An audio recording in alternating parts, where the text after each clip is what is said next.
Welcome, everyone, to the Flowing Health Podcast. I'm very excited today to have Pandit Dasa, who's a mindfulness expert. He speaks on workplace culture, mindfulness leadership, mindfulness, and work-life balance. So all really relevant topics these days. So welcome, Pandit. Thank you very much, Alessandro. I'm very happy to be here. Yeah, and you're in New York. I'm in London. So I love the ways that we can now connect. And I think one of the advantages, if I can call it that, of the pandemic is that we've all found ways to connect from all over the world. So true. Now, one quick update. I moved to Florida a year and a half ago. Okay, you're in Florida.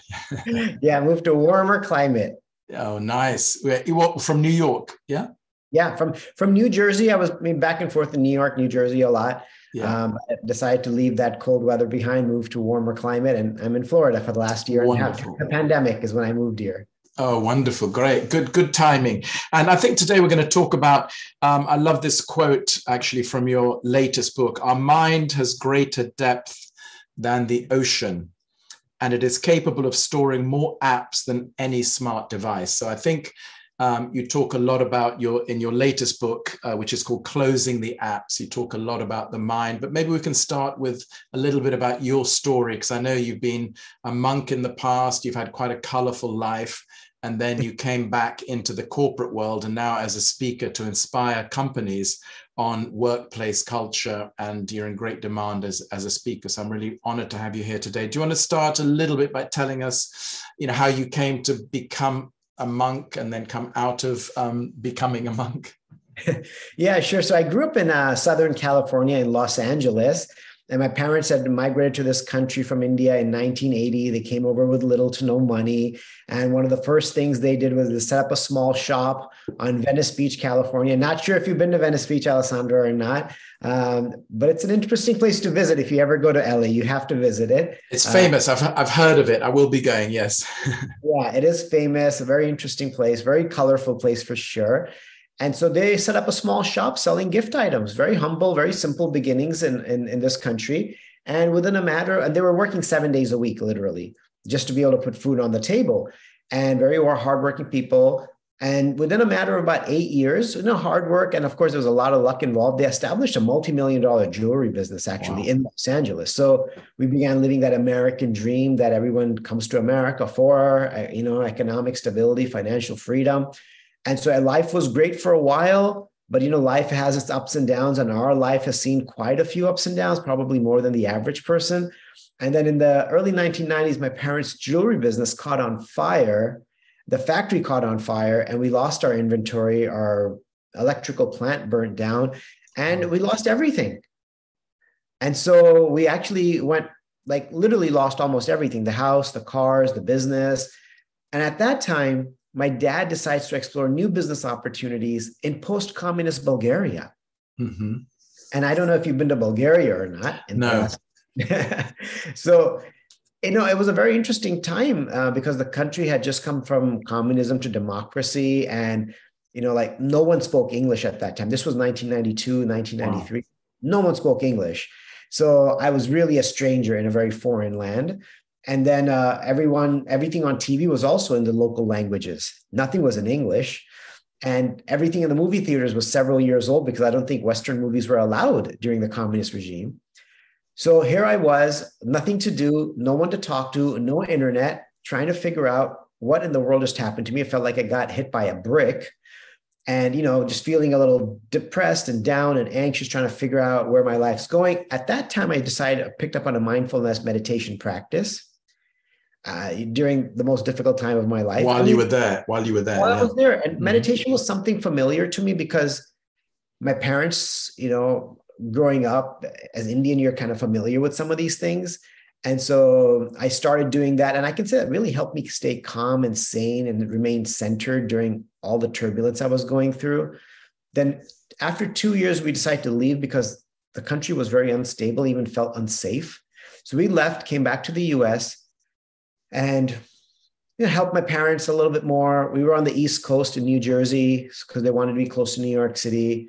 Then in 1999, I finally decided that, I need to press pause on my life, because the last 7 years have been like complete chaos. And I thought, let me just go spend some time learning how to meditate and learning about life so I could go live with some monks. So I flew off to India to live with some monks in Mumbai, India. Mm-hmm. And here I am. I had no intention of becoming a monk. I was just a visitor, a guest, just trying to figure out my life. And so here I am living in this monastery in Mumbai, India, with 40 monks. Everyone sleeps on a hardwood floor. Just a thin straw mat separates you and the floor. We wake up at 4 a.m. It's a mad rush to use the common bathrooms.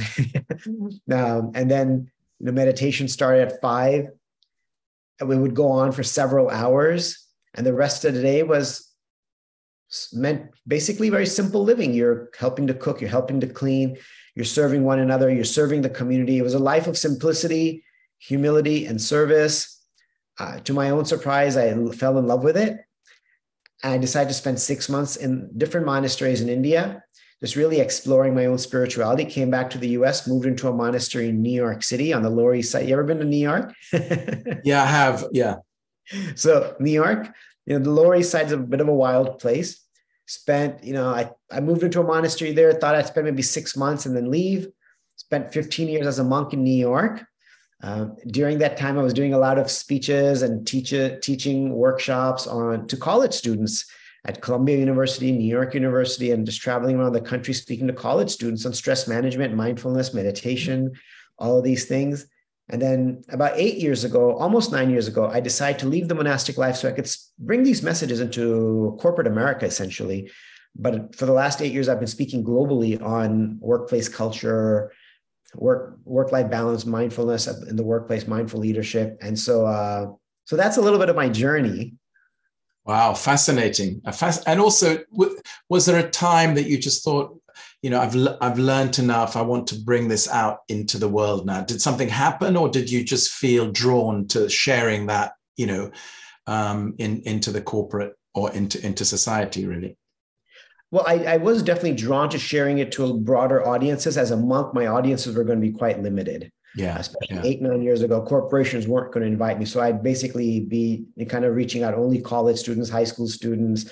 And I wanted a greater challenge in my own life. I wanted to sort of graduate from college, so to speak, and bring it into corporate America, where people have so much more challenges in their life with family and work and bills and everything like that. And also for myself, I was looking to, perhaps start a family, get married and things like that. So it was a combination of things happening that okay, it's time to take the next steps, time to turn the page. Yeah. And I think by then, mindfulness, I'm not saying, it's a science now, which is good, even though it's been thousands of years around. But when things become a science, it's much more accepted in schools, in companies. So that must have been, made it easier as well to bring that, with scientific background into. Definitely. Yeah. Definitely. I mean, when I started doing this, people didn't really know about mindfulness. It was just starting off. It was almost like the word yoga was 20 years ago. Yeah. Like, oh, it's a hippy dippy thing or something like that. So, but each year became easier because people were becoming more and more familiar with it. More famous personalities were starting to implement it, movie stars, athletes. So as it became more mainstream, it just made it so much easier for me to communicate the message to corporate America and globally as well. And did you find, were companies bringing you in, for individuals, or was it talking to teams? And I know a lot of it is about work-life balance. So, I imagine there's some very practical things maybe we can go into a little bit. But how were they bringing you in? Was it, in order to make them more productive, more, happier, healthier, or a combination of all these things? Yeah, it was a combination of all these things. And I usually wasn't doing one-on-ones. I was mainly doing speeches in front of entire departments or maybe the entire company, depending on how big the company is. It was mainly speeches on stage with hundreds of people in front of me. Mm-hmm. And I was addressing these topics on how to find work-life balance, how to maintain your mental health while in the workplace, how to implement mindfulness practices, relevant mindfulness practices that are secular in the workplace that can help you de-stress in the moment with a 1-minute practice, and how to communicate with each other in a mindful way. So that leads to more trust, more relationships, which ultimately leads to greater collaboration, all of those things. So yeah, it was a variety of things that I was being brought in for. If I was speaking to a group of leaders, then I would more talk about sort of how it's important that we're not letting our egos get in the way of the progress of the company, and how to really appreciate the progress of other leaders and your colleagues and not feel threatened by other people's success. Really just having a mindful attitude towards workplace.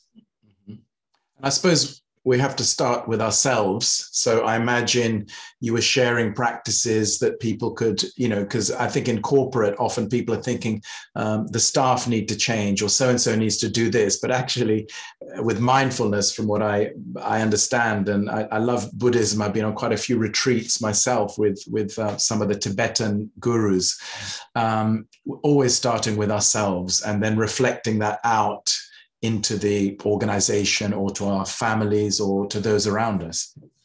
Yeah, absolutely. You can't change the outside if we don't change the inside, right? The outside is a reflection of our own inner ecology, sort of. And so if we have a polluted internal ecology, then all we're going to do is pollute the external environment. So it always does have to start with oneself. And that's something that I would always emphasize, that, you have to lead by example, that if you're asking your workforce to do something, you have to do it yourself. If you're asking them to rest properly and get a good night's sleep and relax over the weekend, and at the same time, then you're sending emails on Saturday morning at 3 a.m., that's contradicting the message that you just gave them, because now you just gave them anxiety with that email, because now they're wondering if they should have responded on a Saturday, or I shouldn't have responded on a Saturday. What makes me look better? And you don't want to look bad in the eyes of your boss or your manager. So I'm like, well, we have to be consistent in our speech and our message and our behavior. So we have to lead by example. So if you're talking about the necessity of improving our mental health, and you're not showing up with proper mental health, if you haven't provided self-care for yourself, then it sends the wrong message. Yeah. So I think we have to show up properly, and then we can expect others to also show up properly. Yeah. I think one of the biggest challenges is that a lot of leadership roles are taken by men, have been traditionally. And from what I understand, I did a recent podcast with Ed Frauenheim. He's written a book, Reinventing Masculinity. He talks about confined masculinity, liberating. And it sounds like, it doesn't have to be masculinity, but this is a liberating practice where leaders also can feel not just safe, but that it's essential for them to be vulnerable and open up and know that has to be the way forward, rather than expecting others, as we just said, to change. And I think it's not easy to change that, to have that paradigm shift, I imagine. Yeah, it's not easy, especially if someone's been leading like that for 20 years and now you're being change in itself is very hard for an individual to make. We have habits now that we've had since childhood. That just tells us how hard change is. And there's some things that we just know, maybe we've improved at it, but we haven't been able to fully change. Some things maybe we have, but some of the deeper things, they're still there. Our gestures, our tones, our habits, our beliefs, our beliefs. Yeah. So change is hard. Yeah. But I think those who deeply care for their workforce and the direction the company is going in, I think they will make that effort, because they're realizing that it's not working. The system's not working now. Something needs to change. And that something starts with me. Because if I just talk change and don't demonstrate change, no one's actually going to change. They'll just pretend that something is changing, but nothing's actually going to change, because it's easier to tell people to change than to change our own selves. Telling people to do stuff is easy. Doing it ourselves is difficult. And I think that's where leadership really, needs to sort of step up and realize that this is the paradigm. Change starts with me. Yeah. Yeah, I love that quote. I think it's Ram Dass who says, "Make friends with change."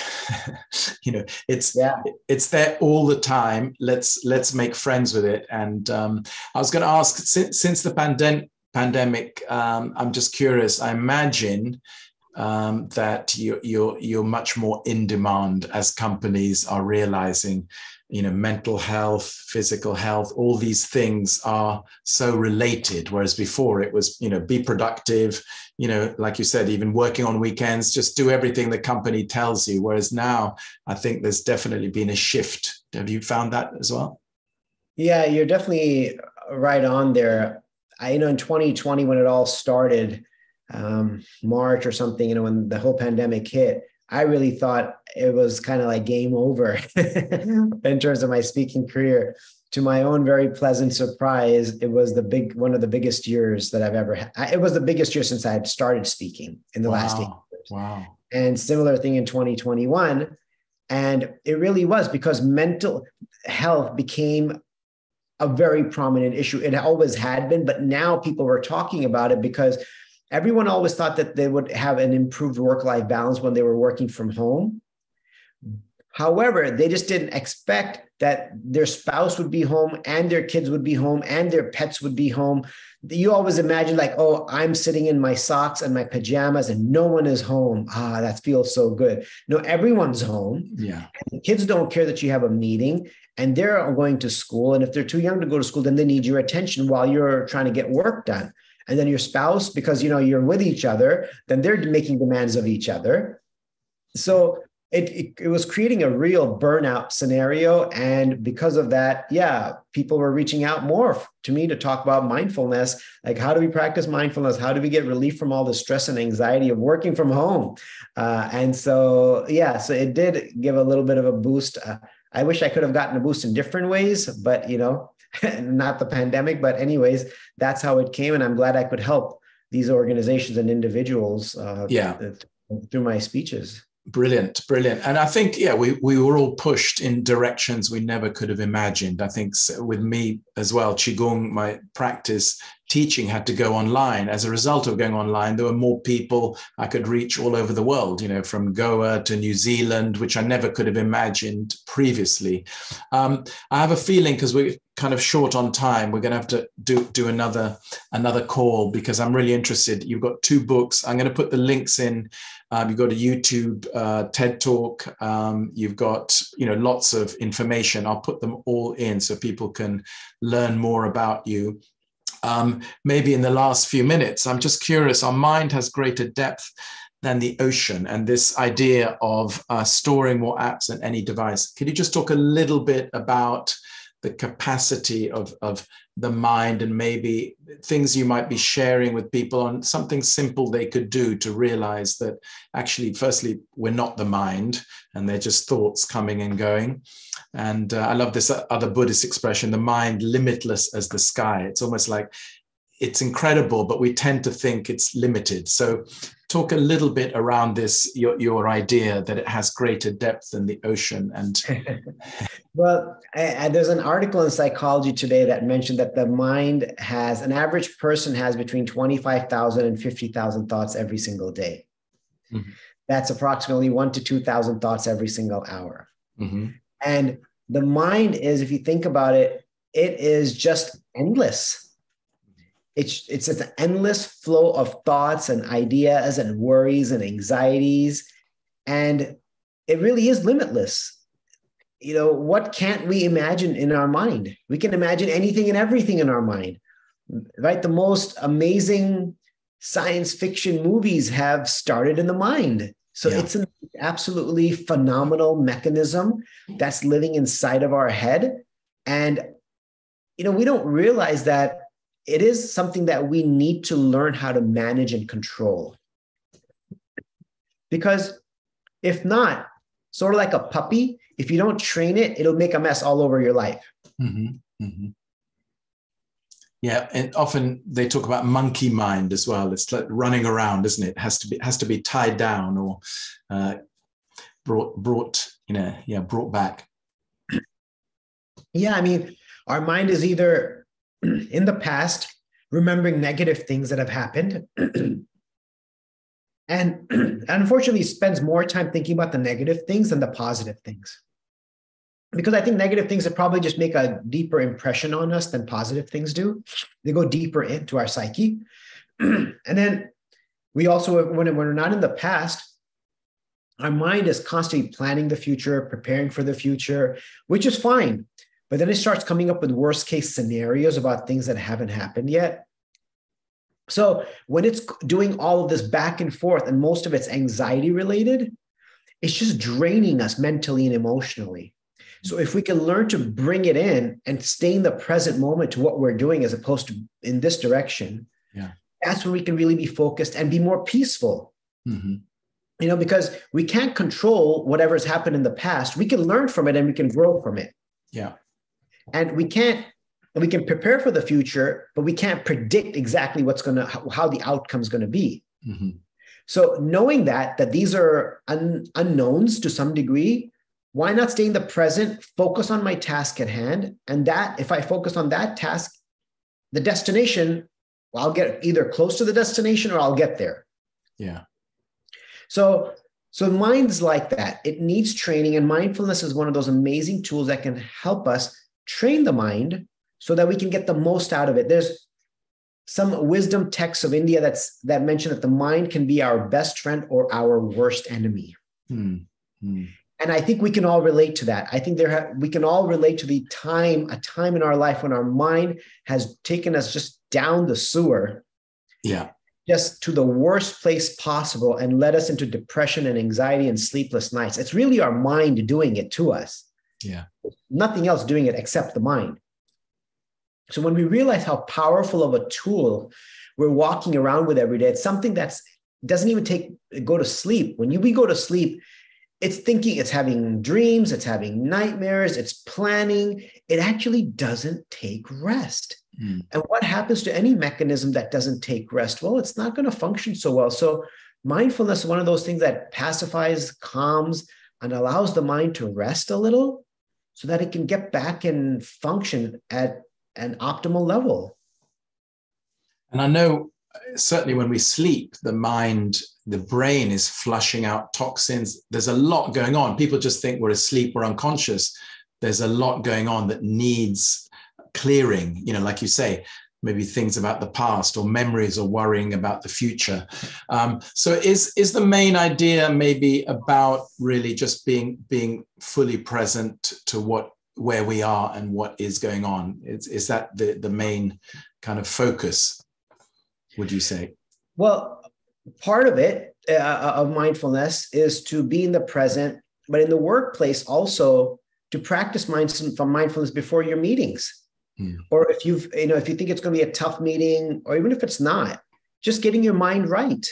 Or if you just come out of a difficult meeting, knowing that, hey, I feel a little stressed and anxious after that meeting, like reminding yourself that, hey, I am feeling upset. There was some heated exchanges and I have another meeting in 10 minutes.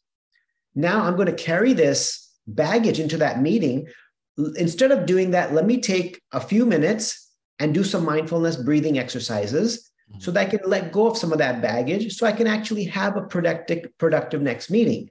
So it starts with the self-awareness of what I'm going through and what emotions I'm carrying in my mind, and realizing that those emotions are going to impact my next set of interactions, right? Understanding all of that and then then having the tools to do something about it. Yeah. So self-awareness and having the tools. I think maybe our next call, hopefully you'll agree to come back, because people can start, looking a little bit at your work. And is there anything, I'm going to share the different links that you have, the websites. Are there some practices people can download or read about, or is it more about your talks, would you say? Well, I'm going to just quickly show my most recent book, and I think you'll probably mention it, Closing the App. Yes. How to be mindful at work and at home. And you can see that these are apps coming out of our head. Yeah, beautiful. Right? Yeah, so current, I tell you. Yeah. So this is a great book with a ton of different mindfulness practices in there. Towards the end of the book, I have lots of practical practices. It's available on Amazon that people can just practice at work, at home. Great. And I don't have any downloadable things, but I do have lots of videos on my website, panditdasa.com. Yeah.